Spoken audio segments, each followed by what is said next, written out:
Hello বন্ধুরা, তো বলো তোমরা সবাই কেমন আছো। আমি তোমাদের সামনে আবার একটি নতুন ব্লগ নিয়ে চলে এসেছি। তো সবাইকে গুড মর্নিং। তো দেখো, ঘুম থেকে উঠে আমি জামা কাপড়গুলো সব কেচে মেলে রেখে এসে চুলটাকে আঁচাতে শুরু করে দিলাম। তাহলে চুলগুলো যে অবস্থা হয়ে থাকে ঘুম থেকে উঠে কি বলবো, তাই না। তারপরে দেখো ওই কাজগুলো সব কমপ্লিট করে এসে আমি চলে আসছি। তার আগে ঠাকুরের বাসন টাসন সব মেজে রেখে দিয়েছি। তো ভাবলাম ফুলটা তুলে নিয়ে আসি, আর রোদও হয়ে যাচ্ছে। এখন তোমার 8টা মতন বাজে, তাতেই দেখ কত রোদ হয়ে গেছে। রোদে যে দাঁড়িয়ে দাঁড়িয়ে ফুলটা তুলবো সেটাও ইচ্ছা করছে না। তো চলো, এই কটা ফুল হলো, তো অনেকগুলোই ফুল হয়ে গেছে। তো চলো, দেখো কত রোদ, দেখো বাইরে মাত্র 8টা মতন বাজে, এখনই এই অবস্থা।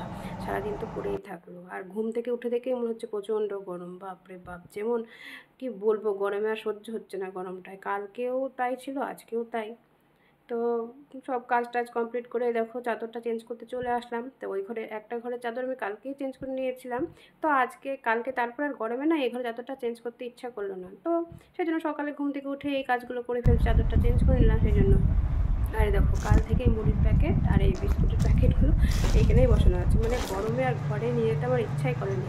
মানে কালকে সন্ধ্যার সময় নিয়ে আসা হয়েছে, ওখানে রেখে দিই। গরমে করবো, তা সকাল হয়ে গেছে, এখন তার সামনে রাখা যাচ্ছে না, তাই না। সেই জন্য আমাকে নিয়ে আসতে হলো ওই ঘর থেকে। নিয়ে এসে রান্না করে রেখে রান্না বান্না শুরু করে দিলাম আমি। তো ডালটা আমি আগেই সিদ্ধ করে রেখে দিয়েছিলাম, ডালটা আগেই করে ফেললাম। আর দেখো ভাজাগুলো কেটে শুরু করে দিলাম ভাজা করা।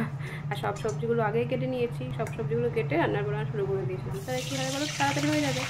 আর তো বলি যে আমি তো বলি যে গরমে আমার সকাল সকাল রান্না করে ফেলতে ভালো লাগে, বেলা হলে আমার ভালো লাগে না।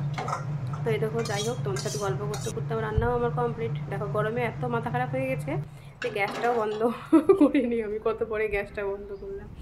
তো রান্নাবান্না করে গ্যাস ট্যাস পরিষ্কার করে আমি বাইরে চলে আসলাম জামা কাপড়গুলো তুলতে। তো ভাবলাম আগে জামা কাপড়গুলো তুলেই ফেলি, তারপর স্নান করতে ঢুকবো।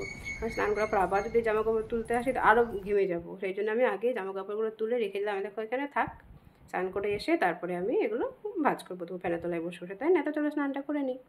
দিয়ে দেখো স্নান করে আমি পুজো করতে চলে আসলাম। তা ফুল তো দেখতেই পেলে, তখন অনেকগুলো ফুলই ওর হয়ে গেছিলো। তো ভালোই ফুল হয়েছে।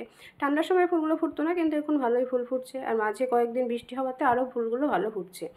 কয়েকদিন দেখছিলাম সাদা ফুলগুলো ফুটছিলই না, অপরাজিতার গাছটা তো একদমই মরে গিয়েছিলো। তো বৃষ্টি হওয়ার পর দেখছি অপরাজিতা গাছটাও ভালোই মানে হয়েছে, গাছটা ফুলটাও ভালো ফুটছে, তাই না। সামান্য যেটুকু বৃষ্টি হয়েছে ওইটুকুতেই ভালোই হয়ে গেছে।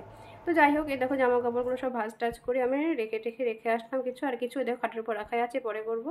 তো চুলটা আগে আঁচড়ে নিলাম সেই জন্য। তারপরে দেখো আমাদের খাওয়া দাওয়া কমপ্লিট, খেয়ে দিয়ে বাইরে চলে আসলাম জামা কাপড়গুলো তুলতে।